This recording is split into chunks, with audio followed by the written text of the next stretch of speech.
So what we're going to do is the professor is going to make a brief statement explaining the contours of her discussion, and after that we'll have a chat. Please start. So good morning, and thank you for having me here this morning. I'm really delighted, and Veer, thank you for moderating this. So to start, I feel as if I was listening to the past, and obviously we were listening to the future.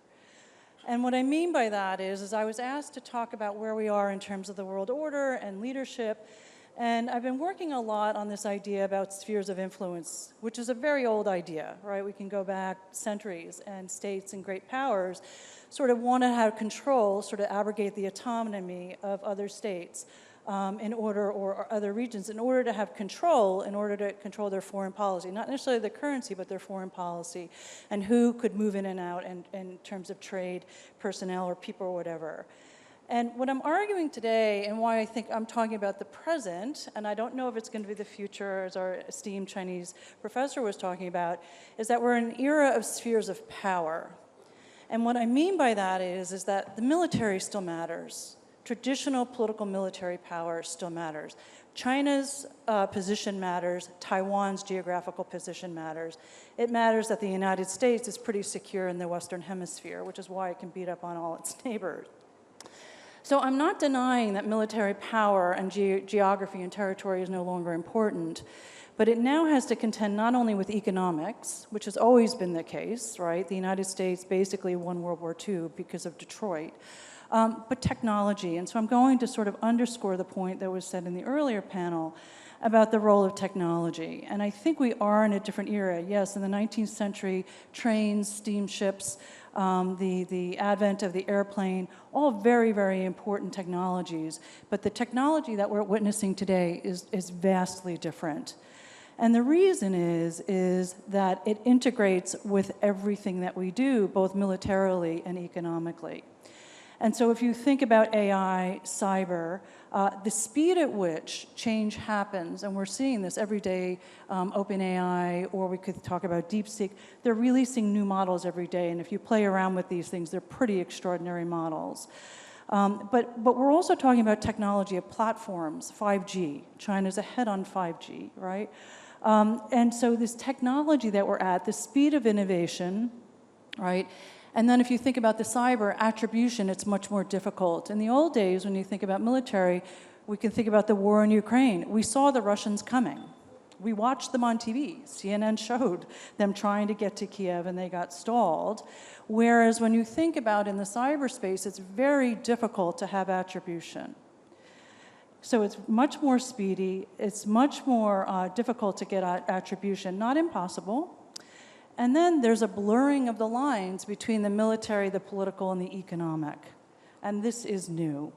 So when I think about spheres of power, my argument, or how I'm thinking about it in terms of my work and in global politics, is that we're in a different era.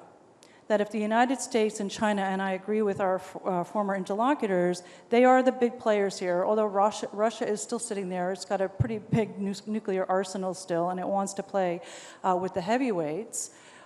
China and the United States are competing across these three domains. And one of the concerns is that it's going to lead to greater instability. And the reason is what I'm calling domain incoherence. And what I mean by that is that the United States historically has always wanted open and free trade. It's always wanted non-proliferation. It's always wanted to prevent regional hegemons. And historically, at least since the 1940s, advancing human rights and democracy. Well, all of that is sort of out the door with the exception of the regional hegemon, but the truth is, what is the United States trying to do? It's trying to prevent China from becoming a global hegemon. But in terms of democracy promotion and human rights promotion, we're not really doing that anymore under the current administration. Non-proliferation, this is President Trump's drive actually into Iran, that's still a commitment there. And then free trade, we don't know where we are.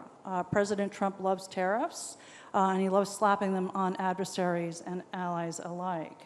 But the point is that in some ways, the United States is still very open, but in other ways, it's closing.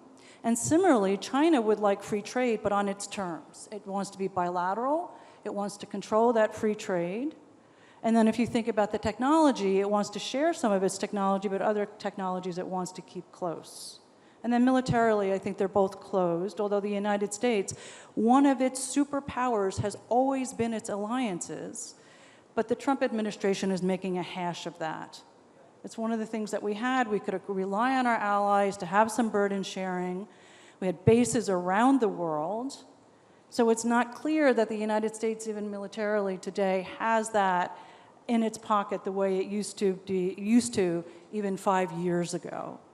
So the point is that what we're facing right now is competition of China and the United States across these different domains of power, economically, technologically, and then, of course, militarily. And it's going to be really hard to disentangle that. And my concern is that we project this out, and here I'm thinking 5, 10, 20 years out. I don't think we can project out further than that.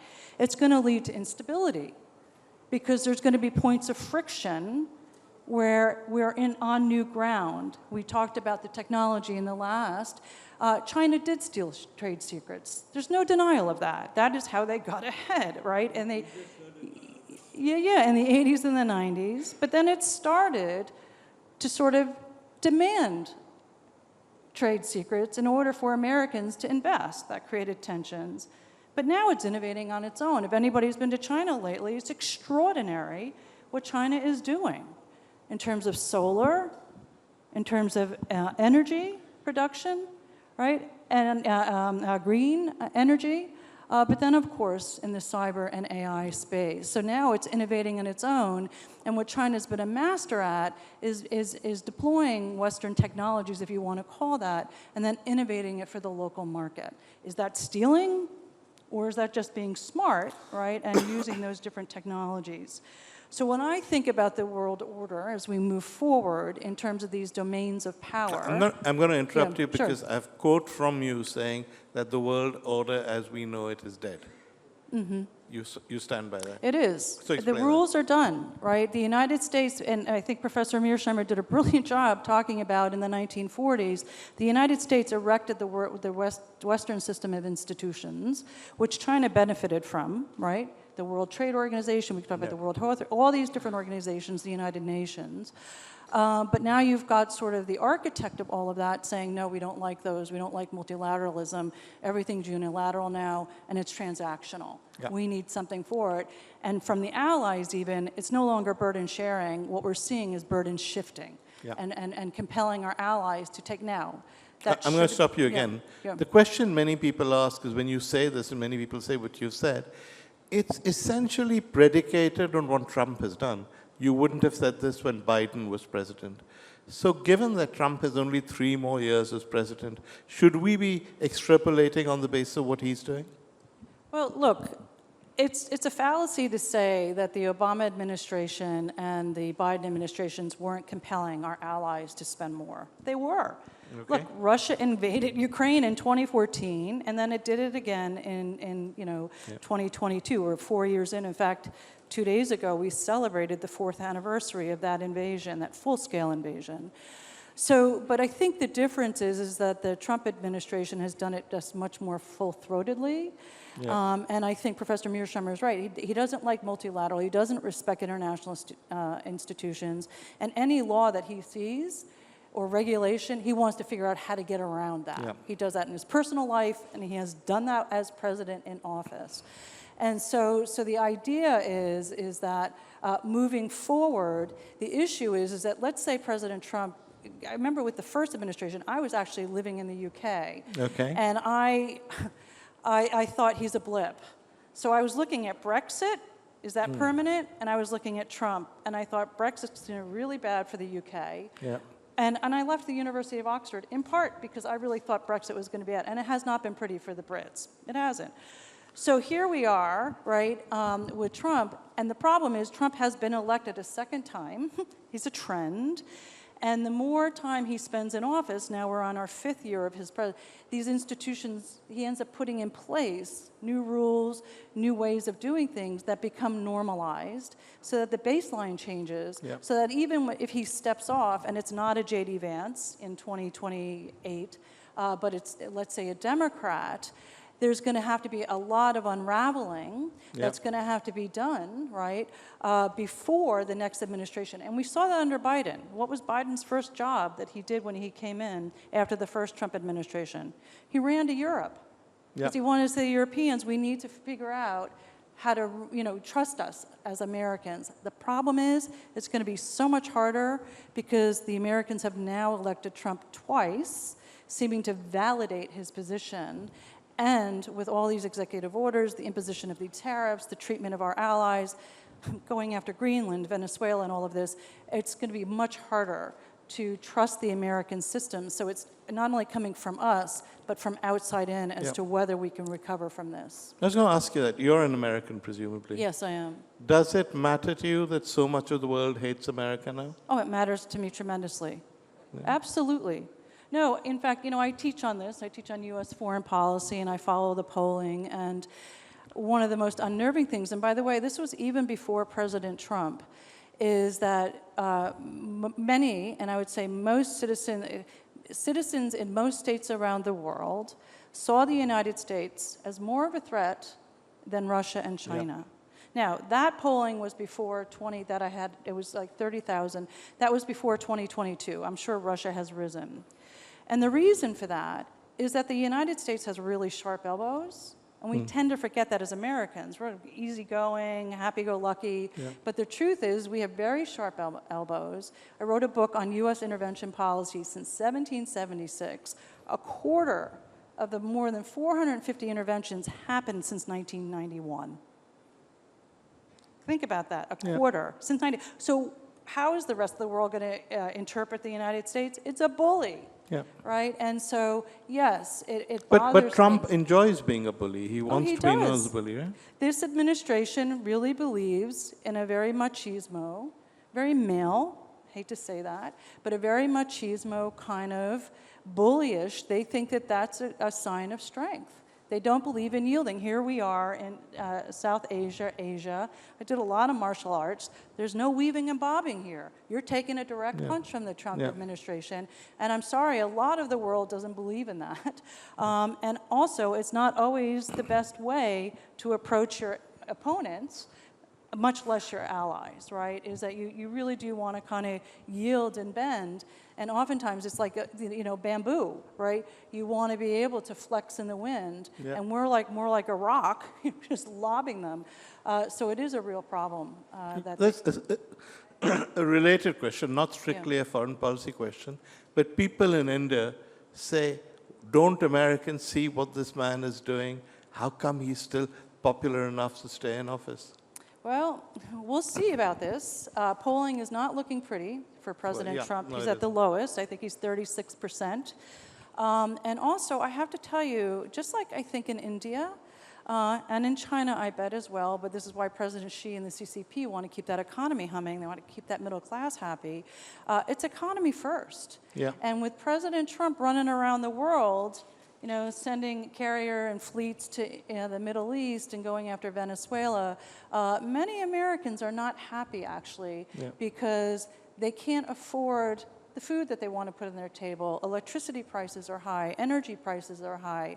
There's a housing crisis in the United States because mortgage rates are too high and people aren't, like me, aren't moving out of my house because I have a great mortgage rate, but my children can't get that rate. So President Trump's going to have a lot to pay for or a lot to be accounted for come the midterm elections. I was going to say that. Will the midterms make a difference?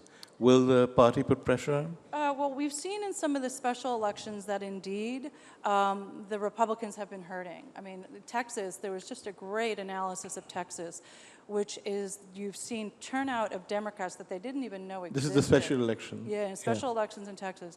And so the sense is that assuming that everything is fair, there's no national crisis declared, I mean, we're seeing the Trump administration talking about having ICE or Department of Homeland Security deployed before the elections to try to intimidate some Americans from not voting. A lot of schemes. But assuming that, I think that potentially, you could see the Republicans lose not only the House, it was pretty clear they were probably going to lose the House, but now they're saying the Senate.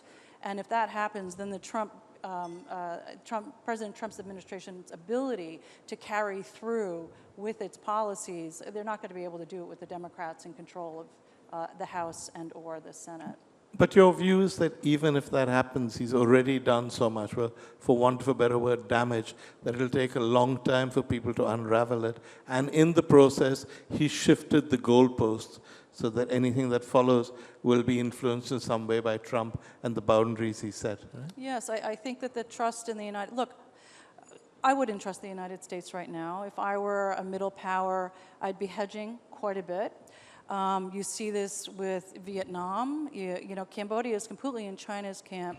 I've spent a lot of time in the Middle East lately. You just look at the Middle East and what the Gulf states are doing, and other states, the Saudis, the Omanis, they're balancing between China and the United States because they understand that the United States has a credibility problem. And by the way, it's not just, you know, President Trump. Look, President Biden and President Obama, because of the ineffective legislature in our country that has abrogated responsibility, it's not legislating. So what ends up happening is that the executive comes in, signs an executive order, and then what does the next executive do? Overturns those executive orders and re-implements its policy. So the big question mark is actually not about the executive, it's about our Congress and whether our Congress starts doing its job so that there's some certainty, there's some reliability, there's some stability in the execution of U.S. policy, both in trade, but then also foreign policy. Okay. I've already lowered the tone of this somewhat by taking you away from foreign policy, so you won't mind the next question, I hope, which is that many people in America believe that there are elites at the top that control everything. Bizarrely, these people don't seem to believe that Trump is part of that elite, but therefore, when they vote against liberals and elites and people who sell children at pizza parlors or whatever. Now you've seen with the Epstein files that there are elites that don't obey laws, that these guys all know each other, they all have sex parties, perhaps sleep with children. Do you think, therefore, this is going to make a difference to America's mood? Every paranoid person who believes in conspiracy theories will now believe that the American system is tilted towards the rich? Yeah, you know, it's so interesting. The Epstein files are global. Yeah. I think we're seeing that. And I think there's always been a global elite. So the idea that this is new, I think the difference here is that we had a gentleman, Mr. Epstein, Jeffrey Epstein, who was really good. Possibly the first time the words gentleman and Jeffrey Epstein Well, have been used the same I should have sentence. put it in quotes, but I have a mic in this hand. But in any event, he was really good about, I'm a post-Soviet, scholar, compromat, and hanging on to that kind of information. And it was global, and it's not just American. And what's so striking, of course, is that our European allies are all going after the individuals who are in those files, whereas in the United States, nothing there to see, except they did, take down Ghislaine Maxwell, the woman, by the way, in this situation. And here's the deal. What's so striking about this is that, what MAGA is, Make America Great Again, that is the supporters of President Trump. They're really split on this. And it was actually the MAGAs, who are a lot of conspiracies, and in this case, they're right. Just because you believe in conspiracy doesn't mean that there's not ever no validity to them. And so they're really split, which is why President Trump had to compel his Department of Justice to release this. And boy, they did a hash job on it, which has actually made it worse because now they really do believe there's even more there. And each day, as more and more governments, and in particular France, Poland, Italy, Norway, they're doing full-throated, of course the UK, full-throated investigations, and as that happens, more and more of this is going to come out. And I think the Trump administration, they're keeping their fingers crossed that they can keep enough of this stuff tamped down before the midterms. And then maybe, I doubt it, but maybe they'll deal with it and have some prosecutions of some of these individuals. Well, Howard Lutnick is fine despite everything that's come up. I'm sorry, pardon? Howard Lutnick is fine, despite all the revelations. So I'm not sure He was his Trump. neighbor. Of course, he had a relationship with him. No, he went to his island, invited him on his boat, and lied about it. So it's a little bit more than that. Yes. Yeah. No, that's right. But the idea, but I don't think we want to delude ourselves and say that the elites, the absolute elites, played by different rules. I think that's always been the case. But in this instance, I think because of modern technology, social media, ability of cell phones, right, that it's just so easy now to record and to document. I don't think we'll likely see, I mean, we could talk about the Panama Papers. That was a huge, where people But that was just ignored, wasn't it? No, there were some consequences. Again, the UK, remember Tony Blair? He took a lot of heat on that one. Prime Minister, what are you doing putting money into the Caribbean, right? So this has been around. I think the difference here is the magnitude, the global scale, and the ability of this one individual to collect a lot of information on a lot of different individuals across so many sectors of society. We've got 5 minutes to the money question. How does all of this affect India? What should India do? What's in it? What's going to happen to us? So I think India actually is well positioned. One of the interesting things I think about this moment that we're in is that the middle powers, and India is actually a major power. I mean, it has nuclear weapons. It doesn't have a lot of good neighbors. I think everybody saw their feeds. Pakistan has now declared that it's at war with Afghanistan, which is good for India. Yeah. He doesn't have to worry about Pakistan for a little bit. Sad for the two countries involved.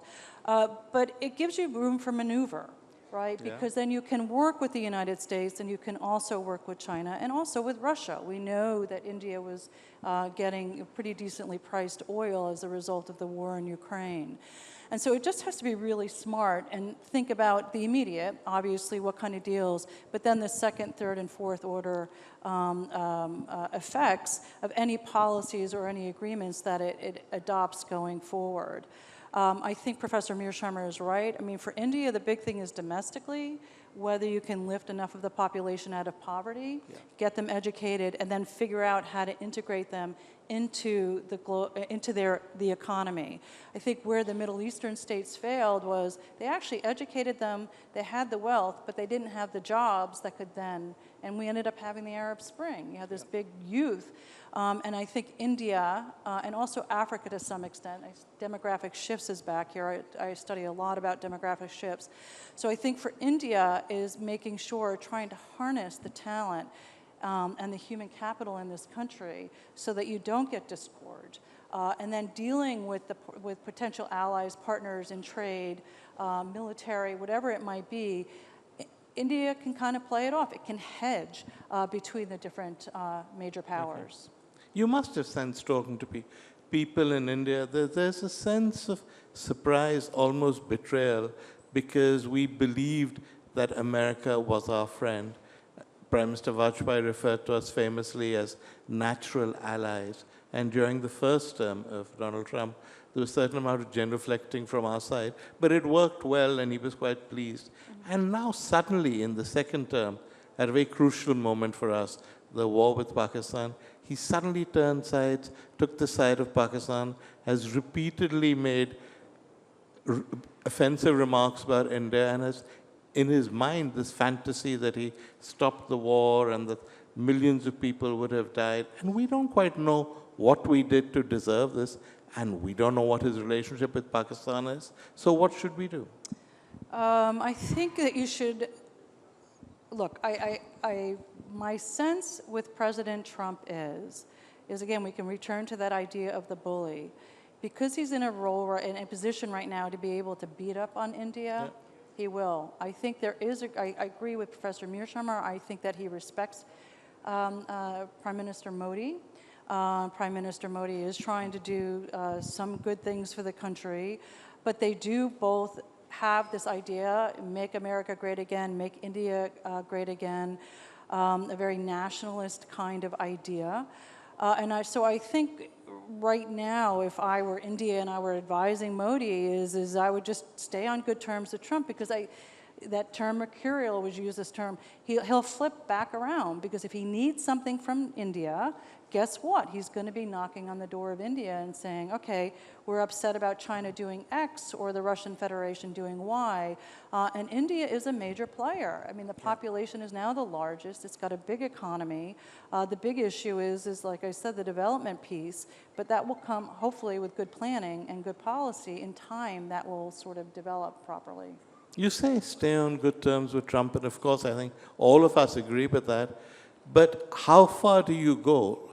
Do you say, yes, sir, millions of Indians would have died, and you stopped it, and you should get a Nobel Prize, as the Pakistanis have said, and Trump is admired?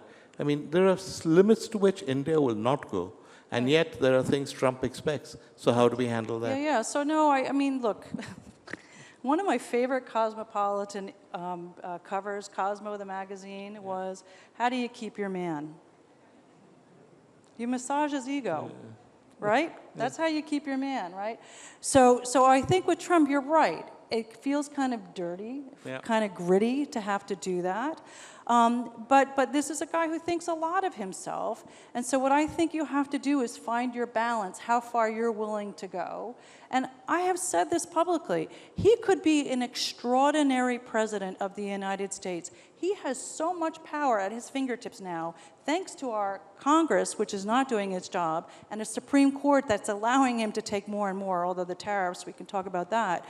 But he could really be an extraordinary president. And so what I think you have to do is figure out where you're comfortable and where you can go. Because he does have a lot of power. Some of the things he's trying to do, I think he's right about some aspects of China.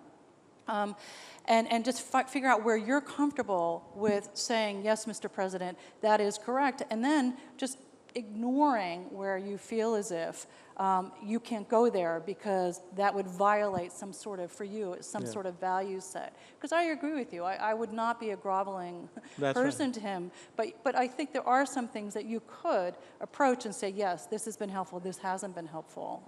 But keep him sweet, but stop from groveling. That's the red figure line. out what parts of the ego you will agree. It's a difficult one. Massaging. Yeah, it's a difficult one. Because there are going to be, as is, find those. Find those seams and sort of pull on those seams. Great. Thank you. Our time is up. It's been a wonderful conversation. Thank you so much. Thank you.